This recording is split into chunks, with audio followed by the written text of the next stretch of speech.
Guys আসসালামু আলাইকুম। সবাই কেমন আছেন? আলহামদুলিল্লাহ, আল্লাহর রহমতে আমিও ভালো আছি। তো আমি এক সপ্তাহ ধরে অসুস্থ ছিলাম, কোনো ভিডিও বানাইতে পারি নাই, অনেক অসুস্থ ছিলাম। তো আজকে মোটামুটি একটু ভালো আছি। তো এই যে দেখেন, এখানে এই ইলিশ মাছ রান্না করব। এই যে দেখেন, এই যে ইলিশ মাছটা ধুয়ে পরিষ্কার করে রেখেছি, এটা কষানো করে রান্না করব। আর এখানে দেখেন, এখানে শুটকি দিয়ে আলু রান্না করতেছি। এই যে শুটকি দিয়ে রান্না করতেছি। তো আমাদের সাথে থাকেন, আমরা যেটুকু পারি আপনাদের সাথে ভিডিও শেয়ার করব। এই যে গাইস দেখেন, অনেক বৃষ্টি আজকে এক সপ্তাহ ধরে। এই যে দেখেন, এখানে একটা মাছওয়ালা ভাই মাছ বিক্রি করতেছে ভিজে ভিজে। এই যে ওয়েনেটটা দেখেন কেমন হয়ে আছে, মনে হচ্ছে এখনো সকাল হয় নাই। এই যে অনেক বৃষ্টি হচ্ছে। এই যে দেখেন আমার গাছগুলো কিরকম হয়ে আছে, গাছগুলো একটু আপনাদের সাথে শেয়ার করি। এই যে এখানে একটা ডোব বের হয়েছে। এই যে অনেক বৃষ্টি দেখেন।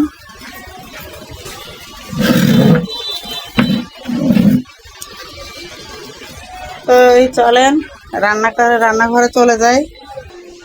এই যে কারেন্ট নাই, তারপরও যেটুকু পারতেছি অন্ধকারে ভিডিওটা করতেছি। এই যে আমার এই যে মশলাটা কষানো হয়ে গেছে। এই যে দেখেন তেল বেরিয়ে আসছে, এখন মাছগুলো দিয়ে দিব।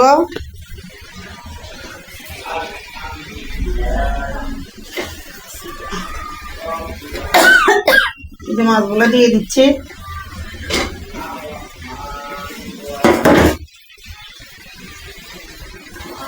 এইভাবে রান্না করলে অনেক মজা হয় খেতে। ইলিশ মাছে আসলে কোনো মশলা লাগে না, একটু হলুদ লবণ মরিচ এতে যথেষ্ট। এটা এমন একটা মাছ যা গারানে গারানে ভাত খাওয়া যায়। এই যে এখানে গরম পানি দিয়ে দিব আমি, এখানে গরম পানি দিয়ে দিলাম। তো এখন আস্তে আস্তে হতে থাক।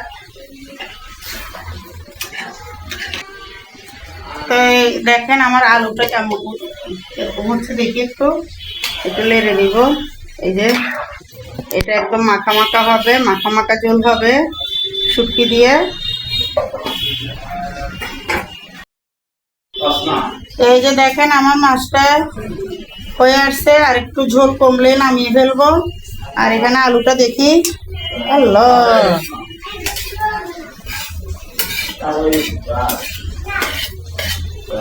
একটু রুমে গিয়েছিলাম। এই যে দেখেন ঝোলটা অনেক উঠে গেছে, অনেক গ্রান।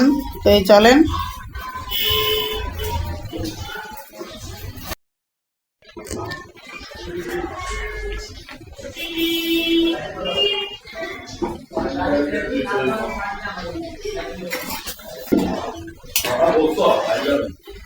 এই যে দেখেন আমার আলুটা হয়ে আসছে, আর একটু ঝোল কমলে নামিয়ে ফেলবো। ইলিশ মাছটা হয়ে গেছে, ইলিশ মাছটা এখন নামিয়ে ফেলবো।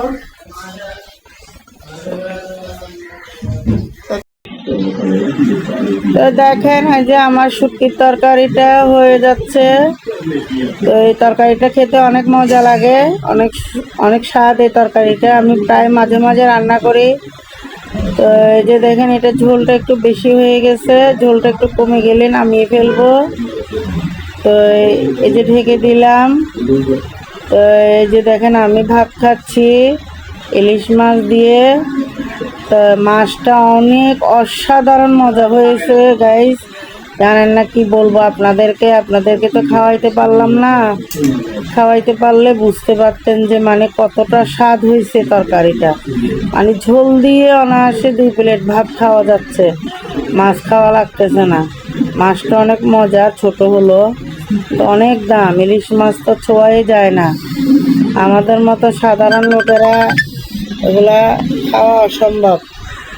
তারপরও মন চাইছে, বুঝেন তো, শখের তোলা 80 টাকা, তাই নিজেরা একটু কিনে নিলাম। তো এটা দিয়ে অনেক মজা করে আমি ভাত খাচ্ছি, আমার ছেলেকেও দিয়েছি, আমার ছেলে খাচ্ছে। তো আমি অনেক মজা করে খাচ্ছি। দেখেন মাছটা অনেক সুন্দর হয়েছে, মাছটা একদম মাখায়, হাতে মাখায় রান্না করছি কষিয়ে, অনেক সুন্দর লাগতেছে, অনেক টেস্টি হয়েছে। তো এই যে দেখেন ভাতটা কত সুন্দর আসছে, কালারটা অনেক সুন্দর আসছে। তেল দিয়ে তো ভালো থাকবেন, সুস্থ থাকবেন, আল্লাহ হাফেজ।